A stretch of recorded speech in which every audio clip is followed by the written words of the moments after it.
Anyways, we are here talking about elevating student-centered IEPs. We'll be talking about our grant. We'll be talking about a really neat resource that came out this year called the High Quality IEPs Toolkit for special educators, and along the way highlighting some other resources as well. So to get us started, we're going to do some roll calling, and we'd love to see who's with us today.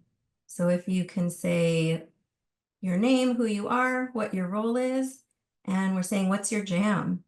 What song gets you going? The one I usually pick is Shakira, Try Everything. You might have seen it in Zootopia. It's a good one. Really good one. Obviously, for me, anything Rihanna. Ah, Okay, let's got a do. couple coming in here. Oh, Walking on Sunshine. Hi, Sarah. Okay, not familiar with that one. The Pink Pony one. I'm really Okay, bad at titles though. I'm good at recognizing it if it plays, but I'm writing it down. yeah, I'm curious. KU is in the house. Hello, hello. Hi, KU. All right, so we've got some different folks. We've got some program specialists, some school psychs. Oh, it's coming in fast now. It's hard to keep up. Yeah. Somebody wrote, I want to dance with somebody. That has to be the ultimate, Yes. like, pump up song. Oh, Moana. Yeah, most of my songs are from children's movies because that's my life right now. All right, well, thank you for joining us today. We've got kind of a wide array of folks with us. As we go along, please feel free to ask any clarifying questions in the chat, and we'll, try to be as interactive as possible throughout. So I am here today as part of the High Quality IEPs grant project, and we are part of what is called the California System of Support. We are partnered with East County SELPA and Santa Clara SELPA and funded by the California Department of Education, as well as the California Collaborative for Educational Excellence. As a really quick plug, sorry, with the state system of support, Hinda will show you later on our website. There's lots and lots of projects like ours. Some of them are special education related, and some of them are other area related, attendance, curriculum, UDL. They are all free and they are all really great stuff. So we want you to know that we all exist and tap into it and spread the word. Okay, thanks, Hinda. So this is our small but mighty team. We have our executive director from San Diego, Heather DiFede, and from Santa Clara, Leo Mapagoo. And then our daily team is Jennifer Yales, Noreen, myself, and Hinda. So Hinda and myself are here with you today, and we want you to know a little bit more about us. So I'm not going to try to introduce Hinda. I've tried and I didn't do so well, so I'm going to let her introduce herself today. Well, yesterday we presented and I challenged Noreen to introduce me because she tells me we're friends and I wanted to know how, if we really are friends, if she really knows me. But thank you so much. So real quick, we love connecting with you all. So we want to share a little bit about ourselves. My name is Hinda Nadif. I am a proud mother of 3 kids. My daughter is 13. Anybody have any 13-year-olds in the house? Because please email me how to do this 13-year-old face. So it's a little challenging. And then two twin boys that are 11. I have been in education for 23 years and I've never regretted it. And specifically when I started working with students with disabilities. I was born in Amsterdam, but I grew up in Morocco and I moved to the United States as an adult. And so I'm very grateful to have that background. So I'm having a specific perspective lens as I navigate this education world. And then lastly, I'm a lifelong learner. I love learning with you, alongside you. And probably that's also why I love to travel the world so I can learn new things. And that's it in a nutshell for me. How about you, Noreen? All right, thanks, Hinda. So we have some parallels, as you'll see. I am also a mom of 2 beautiful girls. You see them up in the corner. They are adopted and they are siblings, and so we've navigated some foster care world stuff, and I'm navigating the world of having one of my girls on an IEP right now, very different as I look from or as I transition and navigate professionally and as a mom. My original why in joining education was my brother William. He loves everything football, everything politics, and he kind of likes terrorists, but not in like a bad way. He's just interested in world news. But there's a picture of him with his favorite team of cheerleaders. And then you see my grandma there. I am also I am originally from Mexico and came to the United States as part of a biracial, multi-religious, kind of complex situation. We can talk about that in a different training. But you can see there some of my key strengths. I am a compassionate systems master practitioner, and so I really do see that as a huge foundation of how I practice and carry myself in my work. You can see some of my background as an educator, and that is a picture of my first special day classroom that spanned from kindergarten to 6th grade and was an amazing, amazing year. However, I don't think I recommend having 7th grade levels in a classroom together. Just want to put that out there. That was an exciting year. So that is me in a nutshell, and I'm so excited to talk about our project and our resources. So as we get started, we had to ground ourselves in some key understandings. And one of those is that an IEP is much more than a meeting, or in some cases, if it's more complex, it might be 2, 3, 5 meetings, but it's really a journey. It exists of before the IEP, during the IEP, and after, and really living in that part of implementation and those 180 days. Sometimes we joke and say it's hashtag 180. What are we doing to implement this plan, those 180 days? There are many faces and experiences of the IEP team, and they all have value. So everybody comes at the same level, parents, students, and educators.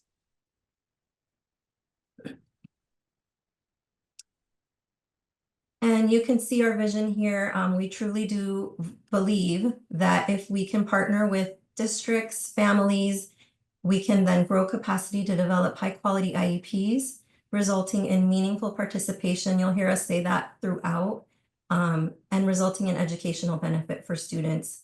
We root ourselves in equitable practices and in removing barriers for students and families, and ultimately having the most positive academic and social outcomes possible.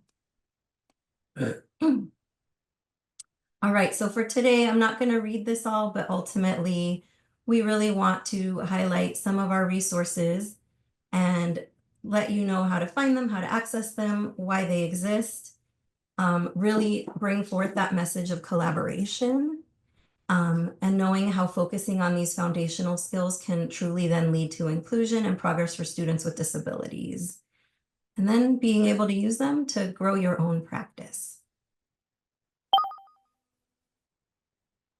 All right, so as we get started, if you can think back to when you first learned to write IEPs. This might have been this year, it might have been 5 years ago. For me, I think it was, gosh, almost 20 years ago now, but it's still really fresh in my mind. So think about when you were first learning to write your IEPs, and if you can complete this thought in the chat. When I was learning to write an IEP, I wish. And I can say when I first was writing my IEPs, I was in my first special ed classroom, bridging over from general education. So I had zero experience on this, and I had an IEP due, I think it was the second week of school. So I wish I had known anything about an IEP and how to write it. And very thankful for my counterpart. There was another special ed teacher who was in her second year, so she was way ahead of me.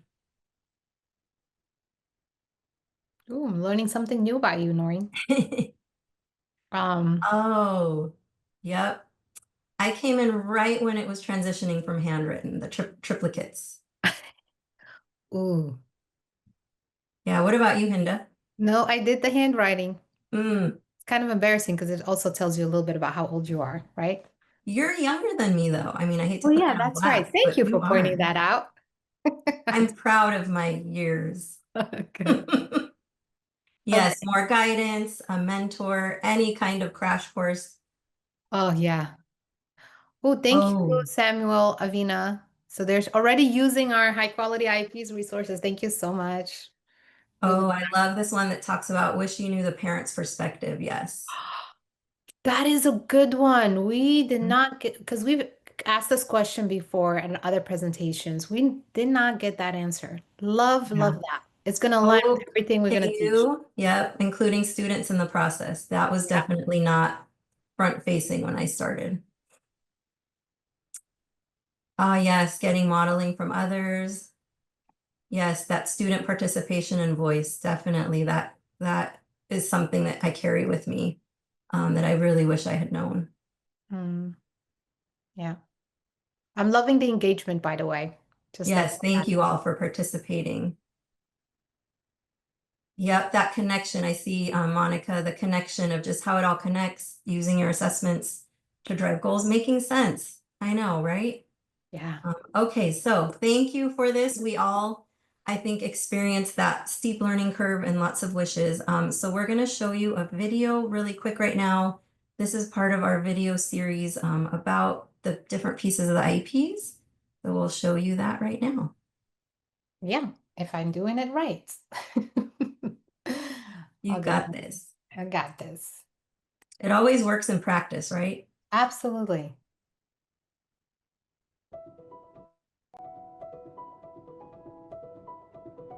An Individualized Education Program, or IEP, is a plan to protect the rights of students with disabilities and provide a roadmap to meet their individual needs.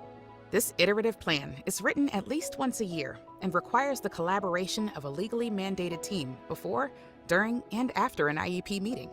This team, composed of parents or guardians, educators, and when appropriate, the student, works together to share knowledge and insights about the student. Each team member is critical in creating a plan that goes beyond compliance, leading to transformative outcomes. While the goal of any IEP is to provide support for the student's educational success, how we get there matters.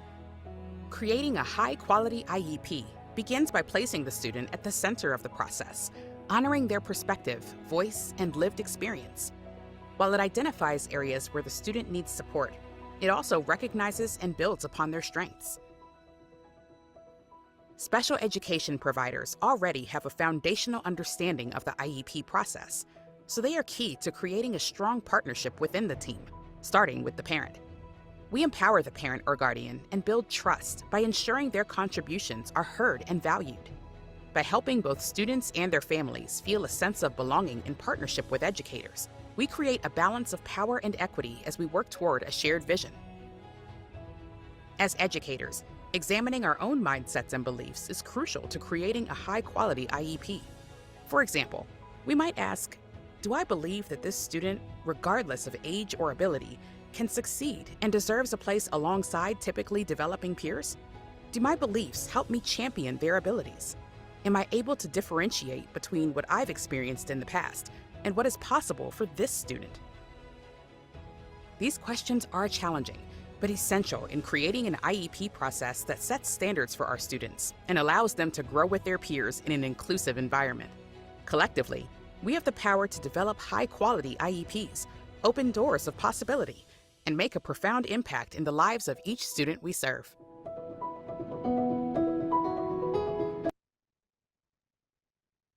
Okay, so I'd love to see maybe one or two words that come to mind, having watched that video, and know that we see this as an aspirational video. We know that some folks already experience this in some of their IEPs, maybe not all. Maybe some people aren't quite there yet. And so trying to really showcase that message of what an IEP can be in light of growth and transformation and not just compliance. You'll hear us say that a lot. Oh, I love these words: building trust, partnership, collaboration.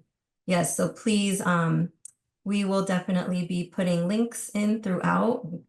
If we can put the link in for that video and anything else that you are interested in, we can be adding it throughout. So like we said, we want you to access and share out any of this that you find would be beneficial for you. And thanks, Jessica, for adding that, that link as well. Thanks, Jessica. Noreen, I don't know if you saw the chat, the comment in the chat where somebody said, "Oh, we want to play this video in our reception area." I did. Great idea. I love that. Yeah. Walking right in and just seeing that, yeah, that would just change. I feel like it's such a nice tone, a different tone. Yeah. All right, so let me go quickly before I take up all of Hinda's time to actually show you our resources. So when we started in our year one, we are a 5-year project. We're actually just closing out now our 2nd year. So we're still toddlers, but we're doing our best. But we needed to ground ourselves in what exists, what's needed, what is the field experiencing. So we did a lot of research, a gap analysis. We surveyed across the state to parents, students, educators. We presented all over the state and created those partnerships within that state system of support, as well as partnering with our local Family Empowerment Center in San Diego, because we really wanted to know what is the need and what is working. So some of that research that stands out is that in the nation, the percentage of students who are in general education for a majority of their day is 66%. In California, we're really not quite there. There's some work to be done. So California as a state is at 58% of students who have IEPs are in general education 80% or more of the day. That's pretty low. That leaves a lot of room for growth. And for anyone who's in monitoring processes or whatnot, that might be an area that you are examining and working toward. On the flip side, for students who are outside of general education a majority of the day, and this is part of what we call Indicator 5, across the nation, that average is 12%. So 12% of students are in general education less than 40% of their day. In California, that's higher than we'd like. And so we're at 18% as a state. And then if we look at the percentage of students in California with IEPs, let's start with that bigger picture. Our student enrollment overall in California is declining. I think we are experiencing that throughout many of our districts. We hear we're losing students, we're losing teachers. On the flip side, in our special education programs, that enrollment is increasing. And so that is up, and we're feeling that crunch of need for more support and more services for more students each year. And that last figure of the data, oops, sorry, Hinda, was that about 12.5% of students in California currently have an IEP. Okay, sorry, keep going. So one of our surveys that we sent out, which we did send it out again to various perspectives, but for the sake of time, we're just going to show you some themes that came out from educators around what resources or supports would they have liked to see, or would they like to see if there was a IEP related website. And so we can see some themes that came up here, and they were really foundational. People wanted examples of agendas, norms, some training resources for themselves as well as parents. They wanted to know about the law, about rights, what are best practices?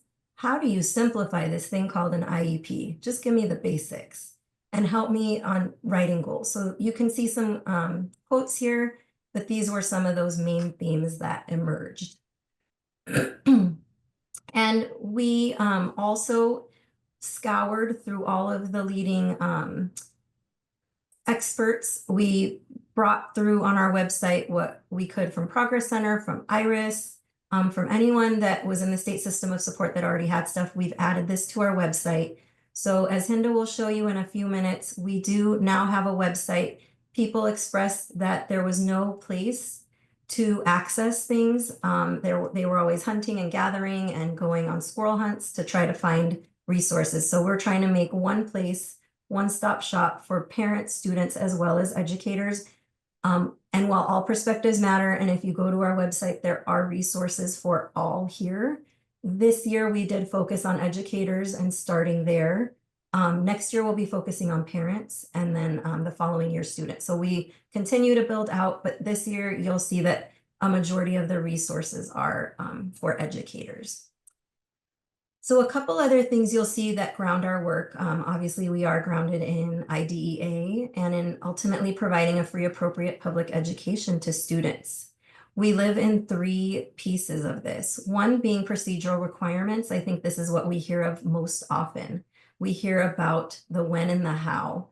What is the timeline? When is this due? Who's on the team, right? These are the things that we make sure we're kind of checking those boxes. There's this other piece that we don't hear quite as much, but there are also legal requirements around substantive requirements. Can you click one more time? Thanks. And so these represent that what, and you'll see a reference here to a case that really shaped this, Andrew F., which talks about reasonably calculating in light of the child's circumstances. So this is a little bit less specific in the law, but just as important.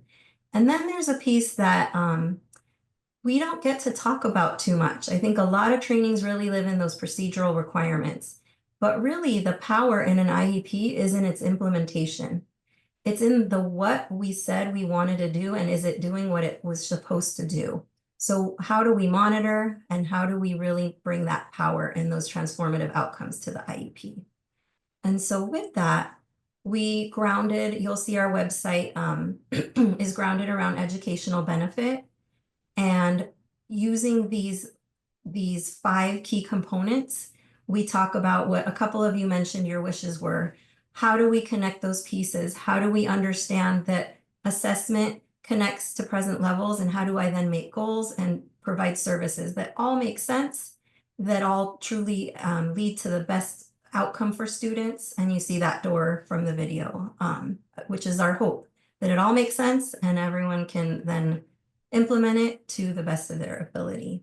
So you'll see this, we've tried to make it really visual and cute, and just making things that will stick in our minds. All right, thanks, Hinda. It's so hard, I know. My mind goes in lots of ways, so she's trying to anticipate when I'm done talking. We're gonna get there where I can read your mind. We're gonna get there. All right, No, so but thank I am you. going to pass it over to Hinda now, and she's going to take you on a tour of some of our resources. Yeah, and thank you for setting us up, Noreen. You will see as I'll show you the website, you'll see what Noreen is talking about. But first, what would be great is if you join me on this journey. You want to come along? If you do, go to highqualityiEPs.net. I actually have it right here, highqualityiEPs.net. So if you want to join me to navigate this website, please go on this website and then I'll show you around. Yeah, so welcome to our website. As you can see, you'll recognize some of the things that Noreen was talking about, like the IEP journey. That's where the majority of our resources live. So under the IEP journey, Noreen explained that there's 3 perspectives that we are trying to build the resources. So we have the family's perspective, the students, as well as the educators. Well, you can access all these resources by clicking on this, or you can also just scroll down here and you'll see families, students, and educators. And remember that lovely video we just saw earlier? It's not the only video we have. So if you're playing it in your reception area, you may want to change it up. And so we have other videos similar down here that you have access to. I'm going to show you around in the educator section. If there's any specific topic that is like really, really on the top of your mind and you want to know if there's any more resources on it or anything, just put it in the chat. We're pretty flexible in showing our resources. We have so many. But before I go to the educators, I want to show you a little bit about our students, because isn't this what it's all about? Even though we haven't built it out yet, I want to show you what we have available now. If you click on this, students can prepare for their IEPs. One of the cool resources we have, it's called Building on My Strengths. We here at the High Quality IEPs truly believe that the IEP journey should be an asset-based journey. So we really want to highlight our students' strengths and build on that. And students can fill this out prior to the IEP alone with their case manager. We're currently also working on a project where we make this applicable for all abilities as well as all age groups. But we just wanted to show you what we have so far. And it's a great way to get to know our students, right? We also have All About Me student slide templates. If you click on it, it will take you to a Google slide that you can download for your students or for your teams, and you can change it however you would like to change it.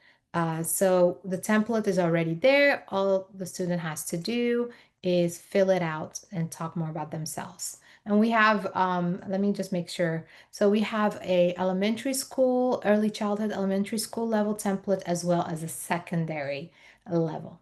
So let's go back to what we wanted to show you around our resources for our educators. Noreen and Jessica, can I please ask you, like, if somebody's putting something on the chat that they want to see, do you mind unmuting and just telling me, because I'm not keeping track? Definitely. I'm following along. I'll keep you posted. Yeah, thank you. I so appreciate that. So for our educator section, we have something exciting. So first, we have the special educator providers toolkits, and it looks like this. It starts with a place to begin. Through our collaboration with agencies, we were told like, hey, there is actually a place to begin before you do before the IEP, during the IEP, and after the IEP. And that's where we are starting. So even for students that don't have an IEP yet, we have some resources. But I'll get to that in a second. I just want to show you. So we have the Special Educator Provider Edition, as well as the Admin Designee. So this is pretty recent. I think it's like a month old or so. So we have resources for all our admin designees.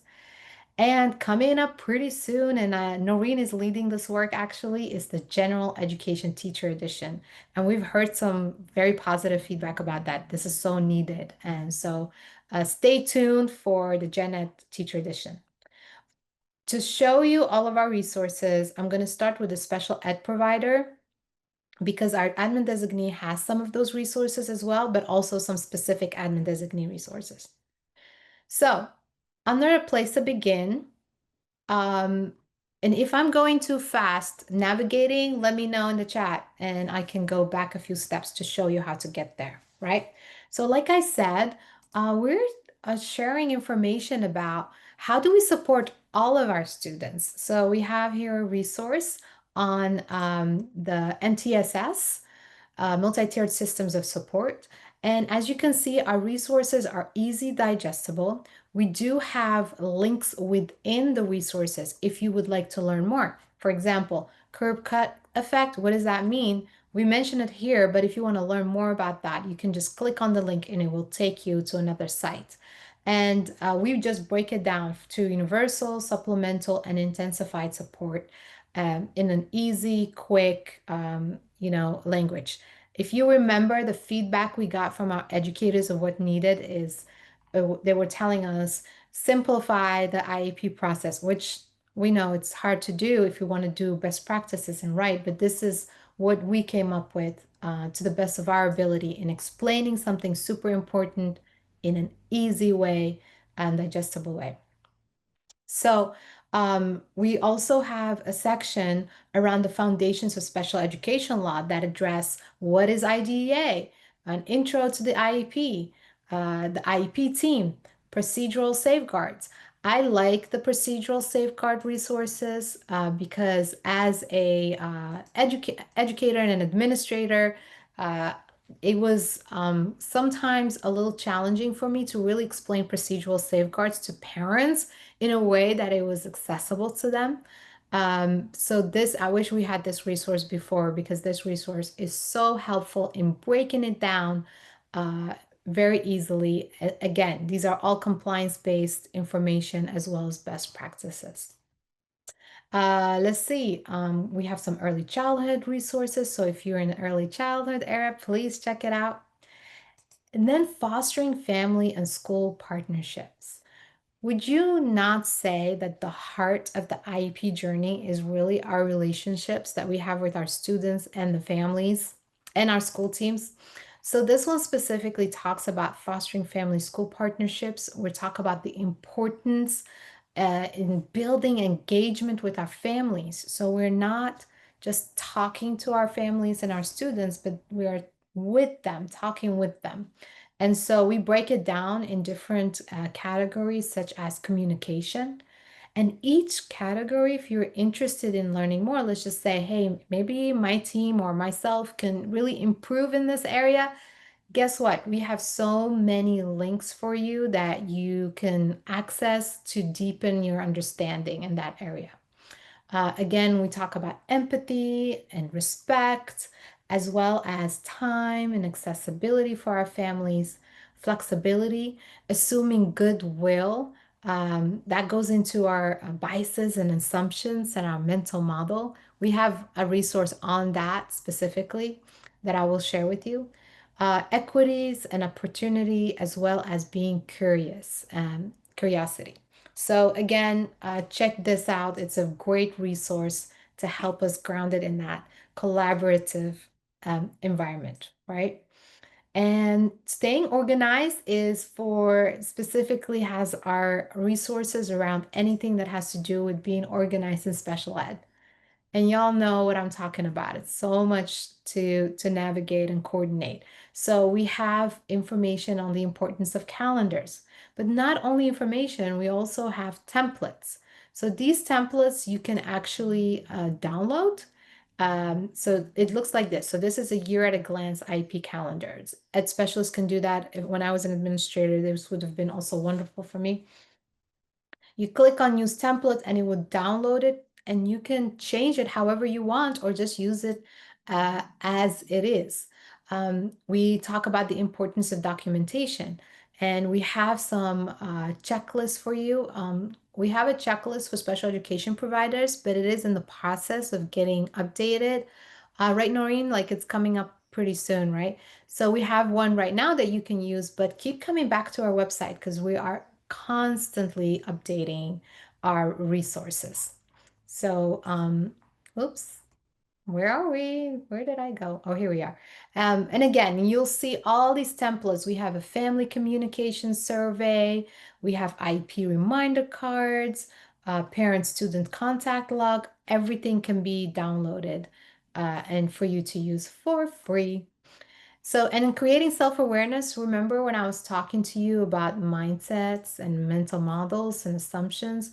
This is a wonderful resource that really talks about how we show up in this journey as one perspective and things that we should reflect on and check ourselves a little bit on how is it impacting the way I'm supporting this family or the students. This is a really great read. I would say, I was telling yesterday, this is really one of those reads that I would read in the evening time because it's really nice and yeah, it's an exciting read. So check it out when you have a chance. Now let's go back to what are we doing before the IEP? Can you tell me the time? I just want to make sure we have time for the end for you, We have Jessica. about 20 minutes left. 20 minutes left? Okay, we got this. So before the IEP, we talk about eligibility. So understanding eligibility as well as ed benefit. Remember when Noreen was showed you those 5 components and she referenced someone in the chat saying, I wish I knew the connection. Well, this is what it's all about. This one 2-pager resource talks about ed benefit, that there is a through line of having good assessments allows us to write grade present levels that help us identify the areas of needs of our students that will help us write measurable goals, appropriate measurable goals, which then helps us decide supports and services. So, and so that's how we have organized most of our resources is through these 5 components. And I will show that to you in a second. I just wanted to show you that particular resource. So before the IEP, you will see the components, assessments, and present levels, but you don't see the other 3, right? And there's a reason for that, because before the IEP, we should now be determining supports and services because it's a collaborative effort. However, we can absolutely prepare a comprehensive assessment. And how do you do that? Well, we have that laid out for you in this resource. And so this resource talks about things to consider and understand before the IEP when you are conducting assessments. It talks about the different assessments of initial versus triennial assessment, who should be involved, what is involved in an assessment, and also making sure that we create a consistency and clarity, specifically when it comes to our families, right? Sharing those results with our families. And look at this beautiful resource. I'm going to show it to you outside of this resource in a bit, but this is the riots. We're all about rioting up here in HQ IEP land. And what we do is we make sure we have comprehensive assessments. So the R stands for reviewing our records. I for interviewing and input the different people, teachers, parents, students. Observation and testing, having all these elements in place in our assessment process helps us have comprehensive assessment versus just using one type of assessment, right? And then we have some checklists for you, assessment checklist that is available, as well as information about our students who are dual language learners, uh, and um, and and everything, all other considerations when it comes to the assessment. Okay, so and then the second key component is the present level, is the same thing. So prior to the IEP, you can absolutely prepare for the present levels by gathering as much information as possible. Remember at the beginning, I showed you the Building on My Strength resource for students? Well, we have it not only for students, we also have it for our parents, we have it for the teachers. So that way we can, like I said, gather all the information from different people. So here you see all this parent edition. We have them in multiple languages too for your parents. And so let's click on this one just so you can see. It has the similar format, but it's a parent's perspective, and it asks the parents about their child. Would they do so well? What did they enjoy? How do they communicate best? And how do they engage with others? These are asset-based questions that will really help us write a meaningful, that's our word, right? Meaningful present levels. Okay, and again, there's IP meeting logistics, a lot of templates here. Should we highlight our agenda? I kind of like our agenda, to be honest. We have a simple one, which is a simple agenda, and we have an annotated agenda. So if you want to make sure that you or your teams are hitting everything that they need to hit in the IEP meeting, so we have an agenda here for you. And this one specifically gives an explanation of what each item is all about. So you can, everything is downloadable, everything is free for you and your families and your teams to use, right? All right, so now let's go to during the IEP. I'm gonna be a little bit faster now that you understand the concept, right? So during the IEP, we are addressing all the 5 components. So we start with talking about strategies for a successful and collaborative IEP meeting. How do we prepare? How do we set an environment for a collaborative, meaningful meeting? And then we go into all the key components. Just a little shout out, not a shout out, but a little highlighting the people that are middle school and high school level and transition level. So we have the key component for also specifically for our transition plan, in this individualized transition plan. So check that out. And someone did put a question about that in the chat, Hinda. So thanks for touching on that. And then I'm putting the links as Hinda goes through. I put one for that before the IEP, and then I'm going to put the one she just showed. So hopefully that's helpful for I think it was Vicky who had a question about that. Yes, Vicky, perfect. Yeah, so here it is for anything, if you need more information about the writing of ITPs during the IEP. And thank you for doing that, Noreen. And let me just show you one of the resources. This one is on supports and services. So we talk about what the difference is. We talk about accommodations and modifications. related services, transportation, ESY, parent involvement, and even emergency conditions. Remember COVID? And what that also meant for our emergency conditions paperwork, etc., etc. All right.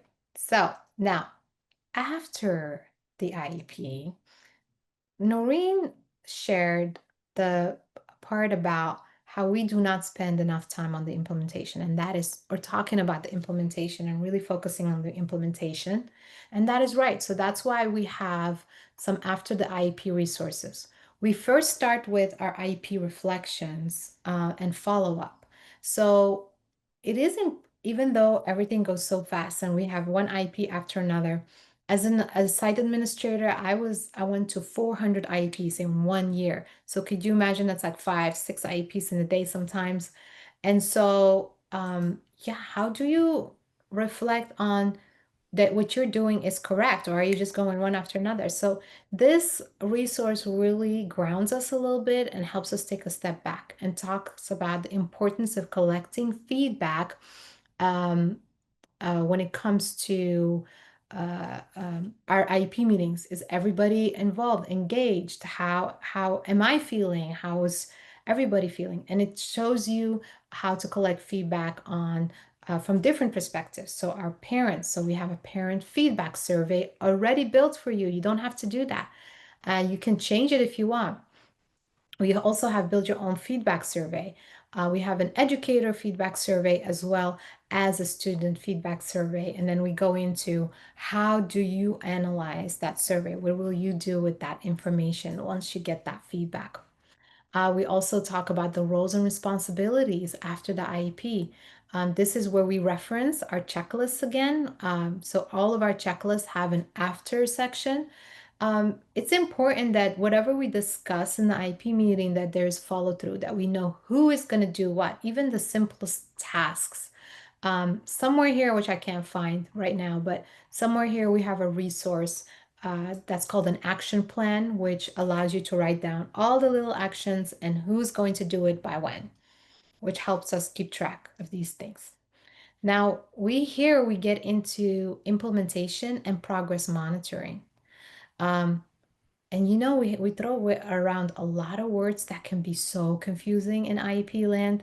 So we have report of progress and progress monitoring.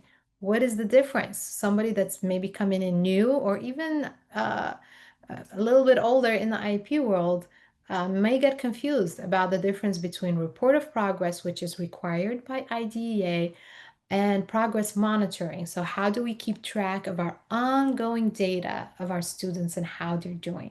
It's a one-pager, and it also has links that will take you deeper into the information that you are interested in. So again, we have IEP implementation and monitoring the ITP, the accommodations and modifications, the monitoring of supports and services. What about the monitoring of indirect and direct related services, as well as transition activities tracker? So one of my 3 kids has an IEP, so my 13-year-old does, and she's going from 8th grade to high school. And I've been using the transition activity tracker, which is really cool.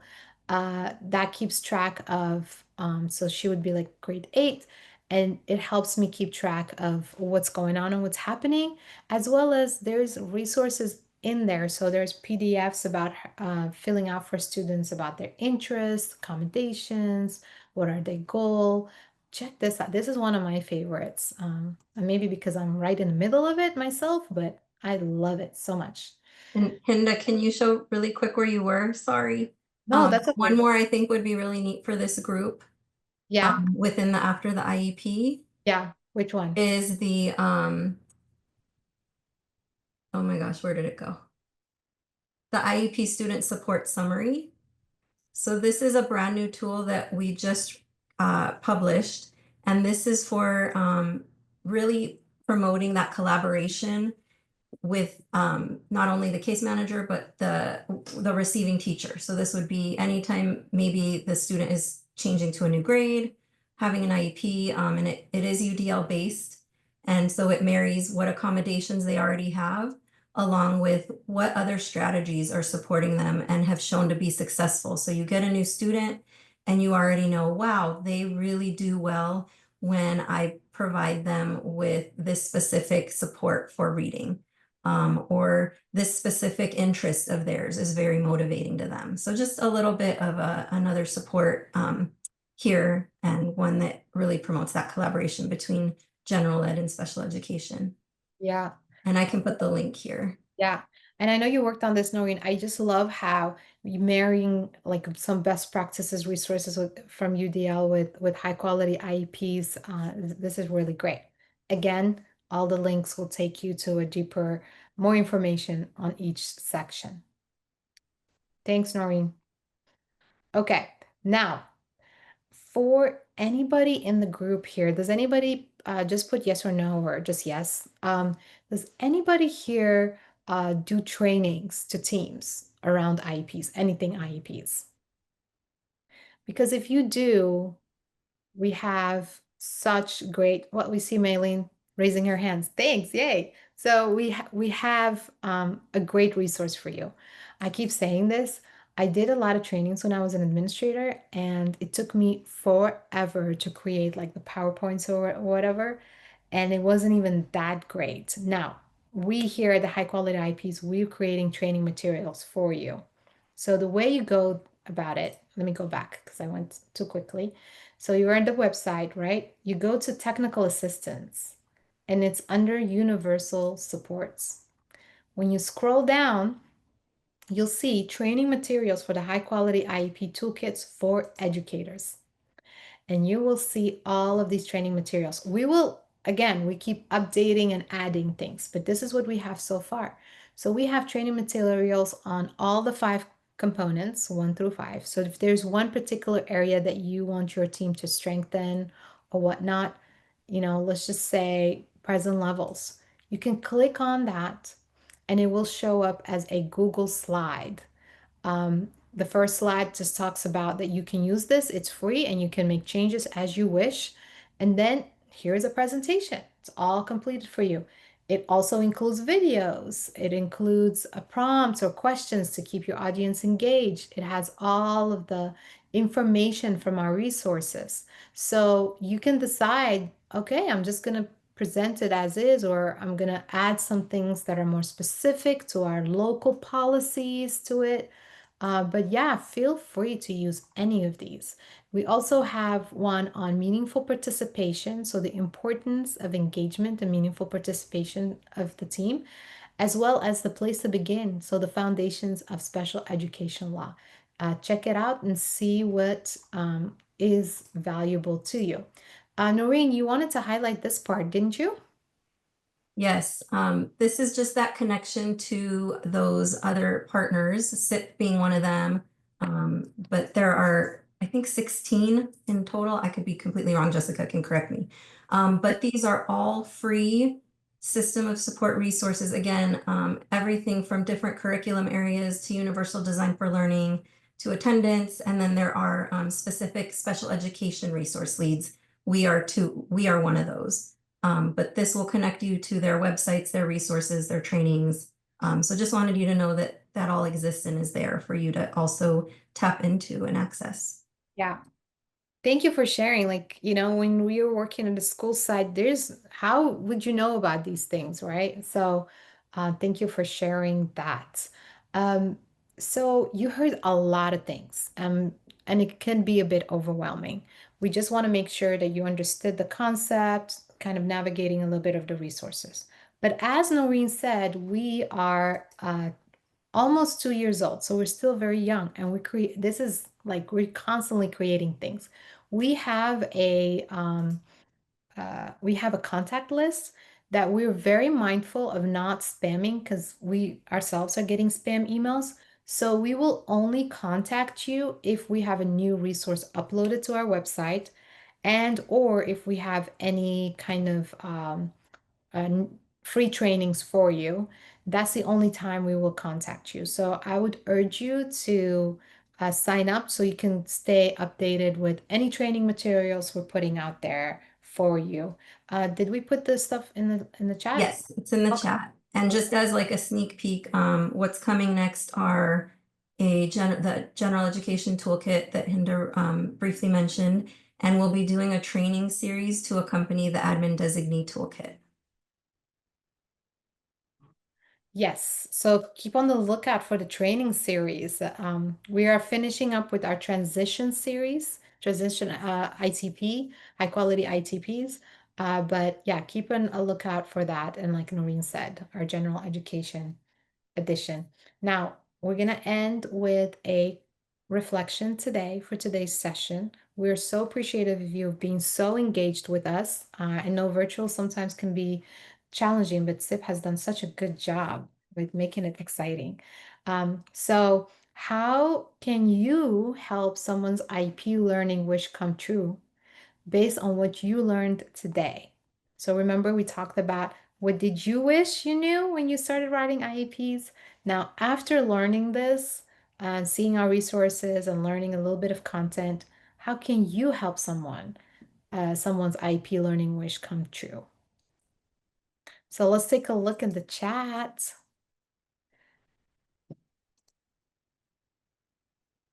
Sharing the resources. Thank you, Yvette.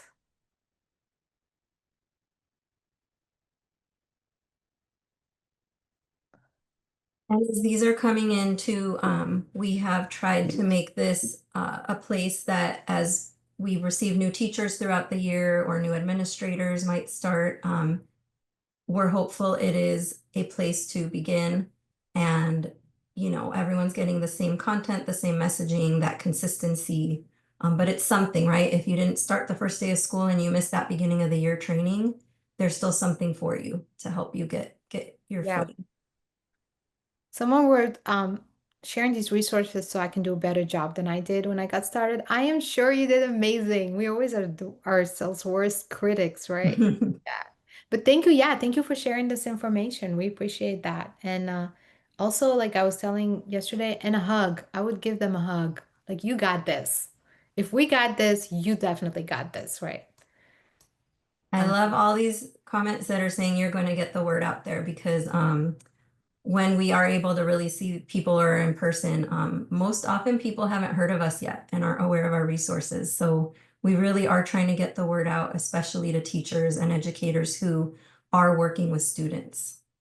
Yeah. Yeah, absolutely. Also, we're on social media. Please join us. We're trying to get followers.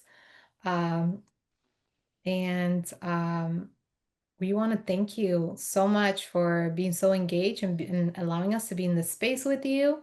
We really appreciate it. Noreen, did I forget any closing remarks? No, I think we're going to pass it to Jessica to close it out. I'm not going to take that on yet. So. Thank you, Hinda, and thank you, Noreen, for representing high quality IEPs and the awesome resources you have. The chat was lighting up. People are loving this, so this is awesome. I want to thank all of you in attendance and participating for your commitment to students with disabilities and also their families. It's our mission to continue to accelerate educational systems to innovate, elevate, and impact outcomes positively for all learners from birth to childhood and beyond. So this presentation, as a reminder, the slides and resources will be in the session description on the VFAIR's agenda. And in addition, if you want to stop by the exhibit hall, High Quality IEP team has a booth there with tons of additional connections to your resources, and you can connect with the Noreen and Hinda today. So be sure to join us next for our lunch session starting really soon. It is the 17% featured documentary, and that has our keynote speaker, Colette DiFede, featured. So please be sure to do that, as well as we are putting a survey link in the chat. We'd love to hear your feedback about our session. It is so helpful. And don't forget, you can continue to access the next agenda, live links from the lobby. A fun reminder here, explore the platform. Connect with attendees, social lounge, take your selfie in the photo booth. I'm liking some selfies that I'm already seeing here.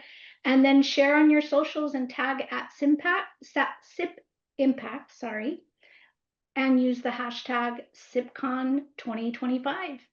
Do remember, really important in this last 1 minute, the top attendees on our leadership board that are engaged in all spaces and places of the platform are going to receive a free registration to one of the following conferences, whether it's the MTSS PLI conference or the CalXC symposium of your choice. So you want to go for that top leaderboard. So thank you all.